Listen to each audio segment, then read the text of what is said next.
Hello and welcome to Live Spirit with Marion May, which is me. And in this video recording now, I'm going to talk through another way in which I'm working with human design charts to look at the concept which is called the not self, and how that shows up and how we can work with it using the chart as a map to help again recover and reconnect with your essential nature of love and well-being and health. Okay, so the not self is given whenever you get a chart. If you've got your chart there, you can look it up. And it's given by type. So each of the types has what's called a not self signature. And this is really useful part of the navigation that you can get from human design. So if you're a generator or a manifesting generator, then your not self theme is going to be frustration, which tells you that every time you really encounter something really that's terribly frustrating and you're feeling frustration rising up inside you, that there's some way in which you're coming out of alignment with your essential nature. You're not listening to, or you're not following your own body's wisdom, your own inner authority, where your energy is naturally flowing. Most cases I come across with generators and manifesting generators, this frustration arises when they're not honouring their ability to say no. They've said yes to too much, got overwhelmed, and it gets frustrating because no matter how much energy you pour into the wrong things, they're not going to bring you your lovely theme of satisfaction, which is what you get when you're living self. For the projector, this comes up as the theme of bitterness. Bitterness, resentment, kind of slightly whiny, life's not fair, why have I got this crappy design, all those kinds of things. And again, it's just the indicator that you've made a decision from somewhere that's not your own authority. And of course, in the beginning of this experiment, or even a few years in, speaking from personal experience here, yes, I can still experience bitterness at times and resentment, but I know now that that's an indicator to sort of look in and examine what is it that I've said yes to that I maybe wanted to say no to, or what is it that I'm slightly thinking about in the wrong way that's bringing up this quality of bitterness, rather than being in the lovely feeling of success that I can have in my life when I'm actually operating in my own nature. Manifester, this is given as the not self theme of anger. When there's anger arises up in a manifester, it's huge, it's powerful. Anyone else gets around a manifester when they're angry, and boy do they know it, because the manifester's aura has an impact as it is. So when they're putting out anger through their aura, this is a huge big hit. But it's also, it's not comfortable for the manifester. It's not they don't want to be angry, so they're kind of caricature, if you like, of the angry manifester. That's not self. And admittedly, yes, is how a lot of manifestors get through trying to be more like generators. So overworking, overdoing the kind of building part of life, rather than actually being the impact, the impetus for setting something in motion that then other people can take over and build. So there's anger there. And then the reflector, there's 1% of the population who are sort of like the canary in the mine for us, for the rest of us in the community. This theme of disappointment. Feeling this disappointment in life, disappointment in the people you're engaged with. Again, this is not self. There's some way in which you're not following your own process, the lunar cycle, you're not maybe waiting, or you're not honouring some aspect of your essential nature. Right. So the questions around the not self are here. Where are you not being true to your nature? And how do you most commonly ignore the signals from your body? What are the most common things that will pull you away from honouring your own strategy and authority? And in the early days of the experiment, this could be more the case than not. But at least when we have the map, we can look at it and work things out. Now, because I'm also looking at tying this in with what I've learned about trauma healing and our neurophysiology, so how our nervous system is built. I'm also looking at the painful experiences that have shaped your behaviour, relating here to the ACE study that was done for adverse childhood experiences, which are then have turned out to be quite good predictors or correlates to later onset of illness and disease. So what's shaped your behaviour and bent you out of your natural self? And how have you adapted to your environment in ways that are now creating disease and dysfunction? You know, I've spoken before about how when you look at the nervous system and the way we develop, we are incredibly what's now being called neuroplastic, which means that we have the ability to adapt. And this is our strength, but it's also our weakness when we're not maybe conscious of how many adaptations are still running today that we made out of experiences that happened to us when we were very tiny. And we're still treating ourselves and people around us out of that same lens that we developed then. And these adaptations then go on to perpetuate something that's not healthy in the body.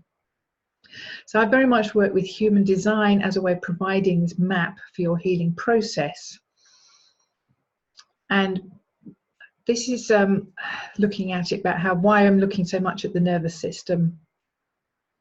And actually give thanks to Irene Lyon, who did a video on this recently. And this, she says, comes from some Feldenkrais teaching. And why the nervous system is so pivotal is that the nervous system affects the cardiovascular system, the muscular system, the endocrine system, the gut system, and then into how we relate to people and eventually our environmental systems. So it is absolutely at the core. And I'm kind of looking at this in terms of how we can marry this up with the human design chart, which provides the map for your innate nature and help to guide the nervous system back to that innate nature so that these things can then all come into their own balance and harmony. So using the same kind of circle analogy here, let's take somebody's journey through life from birth to adulthood. So the first thing that happens that begins to provide an environment that you adapt to, would be the primary health system, which in human design is about how you take in nourishment and your environment so that you can process it according to your body's needs. So this isn't about what you're eating, this is about how you deal with what you're taking in, which includes food. So it's things like whether you're eating or taking things in during direct light, or whether you're somebody who needs to touch things that you're taking in, and you get a lot of cognition, your body processes things through your ability to touch, or whether it's you need to be able to see, whether you are somebody who needs a kind of more nervous environment, so sitting still to eat or to listen and absorb isn't so great for you, you need to be a bit more have a bit more movement. So as I say, it's not diet based, this is not about adopting a diet. All right, and so right from the early ages, if you think about how children are trained, you can look at very young children, and they're very, they're beautifully messy with their food because they're touching it, they're exploring it, they're using all sorts of senses, but without knowing, for example, that they could be, say, a cold thirst person. Start to introduce them to warm foods, hot foods. And babies are very good, actually, at showing you that this is not what they want. But we have all these other layers of knowledge, wisdom, whatever, learning that goes on top that, okay, no, a balanced diet, and this is what a baby should eat. But if we follow this baby's natural intuition, they will show us what is actually correct for the way they process. So this begins the process of adaptation in the body. So this is pre-verbal, so there's no verbal constructs here, it's not about thoughts, it's literally about how the cells in the body and the nervous system and all those cascade of systems begin to adapt. So then the next layer out in human design, the way we look at a chart, is if you have a split in your chart. Now, about 58% of designs have some kind of split, whether that's a simple split or a triple split or even a quadruple split. The split, if it's a simple split, can be a very highly conditioning aspect of your chart. So this is somewhere where this apparent lack of wholeness that's felt in the body can be interpreted as I'm not enough, there's something missing, there's something wrong with me. And this begins again this process of adaptation to try and find the missing piece and fix what seems to not be working. And again, I'm looking at very early years of development here, so I'm not thinking that, at this point it's again pre-verbal. It's something that the body memory, the body adaptation is molding itself around, its experience of the world through this design and how that's interpreted. There are certain elements of discomfort, if you like, that come into the chart. And when we're already out of our own nature because we've been conditioned, we've got adaptive strategies going because of our environment and what we've been told how to eat and things like that, then it makes us more vulnerable to this level of conditioning. And then the next level out, we're looking at the undefined centers in a chart and what the themes there are, the not self themes of the conditioning. By this point, we're beginning to be able to make some sense of it in terms of mental thinking processes. So from the undefined centers, we can look at the mental decisions that we make to try and resolve the apparent dilemmas of these undefined centers where we inconsistently experience this energy coming and going from other people. And again, it's going to be parents and siblings that are the most influential conditioners of the young child's environment. They are the environment that they have to adapt to. So we'll be looking at these as well and see what kind of adaptation somebody's likely to have tried to make to cope with their design. So as I said, adaptive strategies begin in the nervous system, then move outwards. And so for every undefined or white center in your chart, we've reduced it down to like one headline because it makes it easier to relate to, easier for you to find. So we're now looking at the level of mental decisions. So just compare your chart with this one and look at your white undefined centers. And you can ask yourself the question of, are you trying to deal with the pressure of other people's questions, if you've got an open head center? Are you trying to be certain if you've got an open ajna? Your open throat, in what ways are you trying to attract attention or think that you've got to be trying to make things happen rather than letting your authority guide you, your strategy and authority? The heart center, now this is a big one. We actually have a kind of like a hierarchy of how these work, and the heart center, also known as the will or the ego center, this is actually at the top. This is where we get most conditioning coming in, really. So this is undefined in your chart. Then the whole issue of what and how, the ways you've constructed to try and prove your worth are going to be some of the most significant ways that you get pulled away from your own strategy and authority. And this is a sneaky one, trying to prove your worth. Well, there's so much in this one. And one of the reasons I think that this is so strongly conditioning is because of where it sits in the chart. I've talked before about the circuits that things are in, so you can get a theme through the circuits. Well, this sits in the tribal circuit, and the tribal is, of course, our family.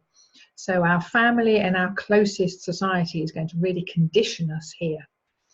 In a sense of what is it you're going to do to prove your worth. And if you look at, certainly in Western society at the moment, the pressure that's put on children to prove themselves through schooling, everything's done through exams, and all of these are, you're proving how good you are in comparison with somebody else.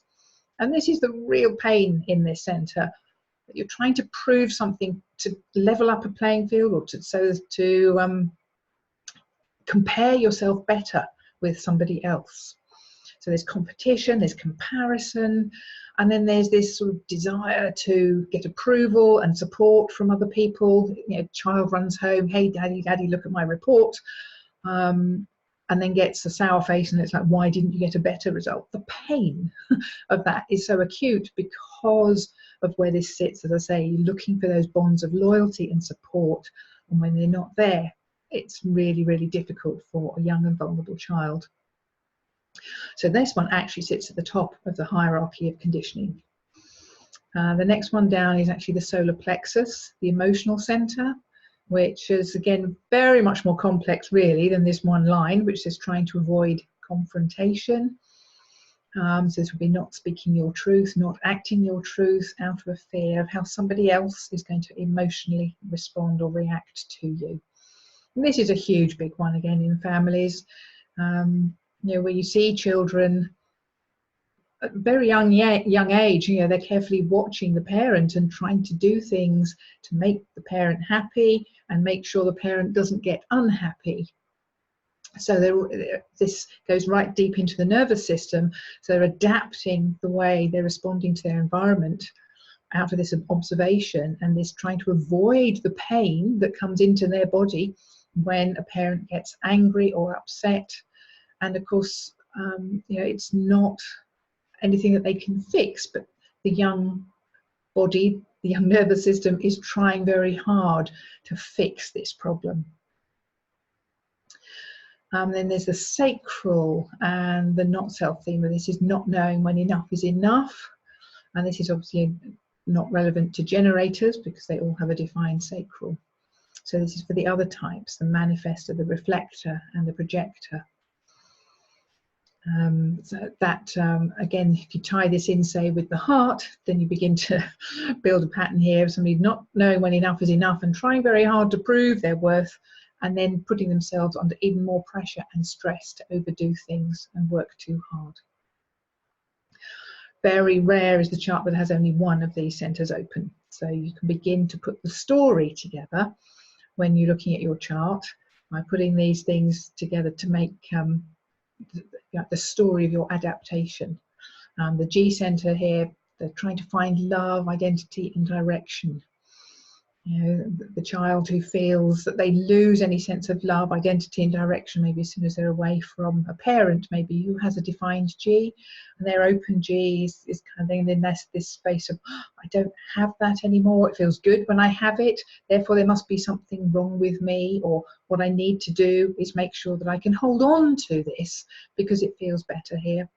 And it's a similar kind of theme with the spleen center, because the spleen center is the sense of kind of feeling good in the body, health and well-being, immune system.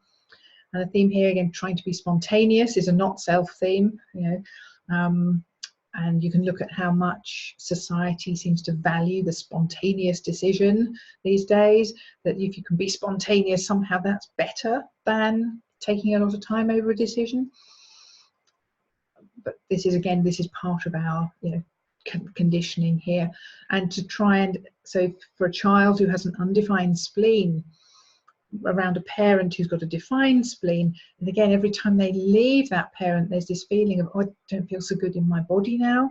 So it's harder for them to leave the parent and still feel okay. So then, as I said, they're trying to fix this, trying to work out how to be okay in their body when they're away from the parent, or how to make sure they don't have to be away from the parent. So this nervous system is kind of like adapting around this and trying to change the behavior away from the natural self of behavior towards this push towards, we've got to get this fixed, we've got to sort this out, hang on to this person over here. It's not safe to go away from them. And then the root center down at the bottom, which is trying to do things in a hurry, really feeling that pressure to get on with things and make things happen quickly, which drives so much of our not self world, that way we see things have been getting faster and faster and faster and faster, and that things have to be done more efficiently. There's a lot of stress pressure that comes in, and again, you know, it affects children because the pressure is there to make sure that they can get the work done on time, to be efficient, so that they can prove themselves through the exams. So you can imagine if you've got a child in a classroom who has, say, most of these centres down the bottom here, undefined, they're going to be trying to prove themselves, avoiding confrontation, not knowing when enough is enough, and trying to get everything done in a hurry, and also not sure how they're going to feel good in their body or have any sense of being loved or worthy. Right, so this really is, and I think Eckhart Tolle's phrase for this is most appropriate. This is our pain body. So we can see the pain body in a chart. And I said here, adaptive strategies really are the armour and protection that we create out of those early painful experiences to try and protect ourselves from re-experiencing it. You know, we have some kind of experience of feeling humiliated, embarrassed, scared, terrified, overwhelmed, and our nervous system, because it is based so much in survival, because of the, you know, the if you like, our ancestral line comes from people who were good at surviving. So our nervous system has prioritized survival and fixing things that threaten our survival very highly. That's just the way we've evolved. We can do, you know, we will start to create armor to protect ourselves from these things. And then, you know, an armored person grows into an adult and goes out into the world in this suit of armor, but the armor itself, like, you know, it constricts. You think how little movement, how little flow there is in the suit of armor, and this body, your body can armor itself. This can be felt in muscle tension or in the fascia around the muscles and around the organs. It can become chronic patterns of posture that lead to then a lot of low back problems.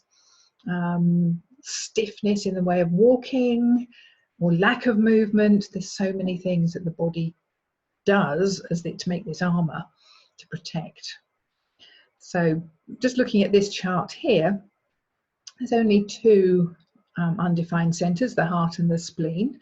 So at that level, there's this person who's going to be trying to prove their worth by being spontaneous.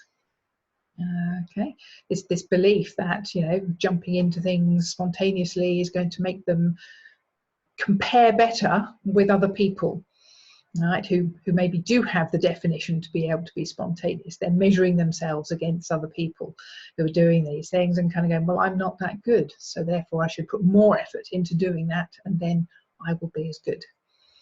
But there's also a couple of splits, which I've highlighted here in turquoise and green. Which are again going to be, they're going to be conditioning factors for this person, adaptive strategies. We're seemingly trying to fix this energy. So gate 22, this person's always going to have this like inadequacy about that they're not really able to be really clear about what they're feeling. So somebody say this person comes to human design, and we say, oh yes, yes, you know, your emotions are everything. It's your emotional waves, your authority. That's going to throw them straight into their mind, because they go, well, I don't know how to be clear in my emotions. I never have known, because this particular gate that's here would connect up to the throat and enable a person to express how they're feeling emotionally, whereas actually it's not the energy that's here for them. There will be times when they've experienced it through a connection with somebody else, and then they'll be always trying to chase that and get that back. And then there's the gate 5 coming from the sacral here in green. This person is maybe thinking that they should have a regular routine, that they're really going to be doing much better at work and compare themselves with other people because they can narrow things down and have a regular routine, a regular rhythm in life, then they're going to be able to get on a lot better, and they're going to be much more successful. Because in fact, trying to do that is going to lead this person with this design into frustration. That's not going to work. And again, you think of all the times this person as a child might have been told, well, if you just do it a bit every day, or if you just make yourself a schedule and make sure you can get it done on time, you know, there's going to be so many messages this person will have heard on how much better it would be if they could actually just fit themselves into this mold and have this kind of regular sense of now I do this and I do this at this time every day. It's not going to work for them. It's not who they are naturally. So once you've got the map of what it is that's going on, you're not self. I've focused on centers here and splits, but everything that's white in a chart holds the potential for creating not self decisions.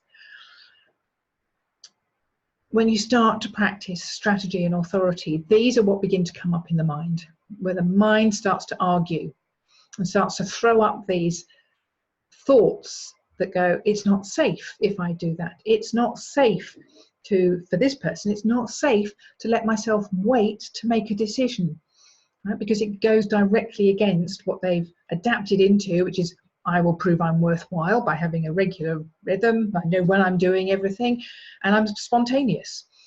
And so the mind is going to go into freak out at this point. But sometimes just seeing the thoughts and not acting on them can be sufficient to begin to make the cellular changes in the body. This is why the awareness part is so important. Because when you can spot these things in yourself, you go, ah, yes, there's that part of me that long ago thought that this was going to be a good idea. I was going to protect myself. You feel compassionate towards that little you who managed to make up this intelligent strategy at the time. But now you don't live in that same environment anymore. You're not under the same pressures. We're going the opposite direction, turning things around now. So you can spot the thoughts and go, no, that's not my authority. Therefore, I do not make decisions based on that thought. That itself is very powerful. And human design is all about making the cellular changes. So we are talking about going back through the cascade of all those circles, you know, the endocrine, the muscular, the cardiovascular systems, the nervous system, so that the signals being sent out from the nervous system make every single cell different, vibrate differently, act differently. Sometimes another modality is called for to help to integrate what's been separated, because there is a lot of pain around this separation from self. And being able to face the pain, hold the pain, work through the pain, sometimes, you know, especially if there's been a lot of trauma, then having a safe person and another modality to help with this healing part can be very, very beneficial. But again, you know, this is why I like so much to work with the map, so that I know where I'm guiding somebody to in terms of to find their own nature. And I'm not adding more layers of conditioning for them. Whereas I could easily be saying to this person, oh yeah, wouldn't it be good if you could just, yes, here's how you could put yourself into a routine.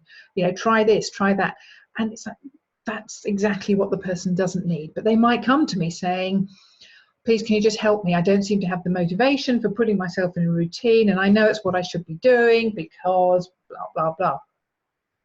So instead of buying into that and saying, yes, of course, that's what you need, I can look at the chart and go, ah, I see where that comes from. I see that's an adaptive strategy, and I can help this person to see it as an adaptive strategy and to begin to work with it that way and say, this is, if you keep doing this, you're going to create more of the pain that you're actually coming to me to try and be relieved of. So this healing process works from the outside back in. So step one is to relieve the mind of decision making, is to find what your inner authority or your authority process is and begin to practice that. Noticing what comes up in the mind, but knowing that any decision you make there is going to just add to your pain burden. And step two is this deconditioning from the adaptive strategies created to cope with these undefined centers, splits, whatever it was, and the environment that you encountered. And by deconditioning, we're talking about the slow process of change, feeling some of the feelings that were there. If there's trauma, then we got to work to reshape and repattern the nervous system that adapted as a result of that traumatic shock or that ongoing neglect or abuse. And this is the cellular change. We're really working in the body at this level here, not so much with the mental. This is in body work.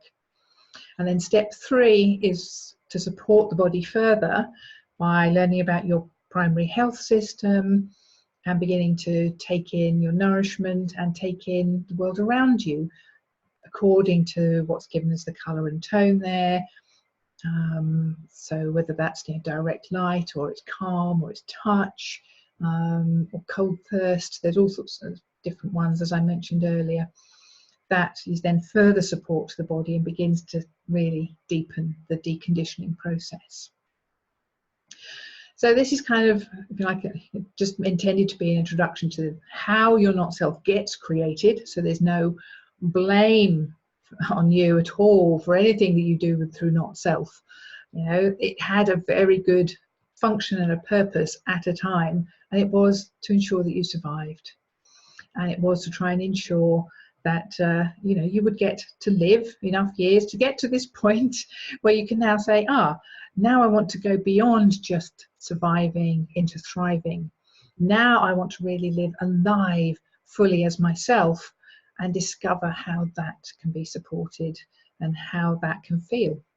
So this is what I do with human design and my various healing modalities. If you'd like to know more about this or about the way I work, then my website is down in the bottom corner here, marianmay.co.uk. You can find me on Facebook. I'm a live spirit with Marian May. Connect with me that way as well. We can always just have a conversation, work out where it is you're at. If you're new to human design, then we can begin with a strategy to get you started there. Or if you've been working with design a little bit longer than that and you want to go deeper into maybe the step 2, the body deconditioning part, then I'd be happy to talk to you about that.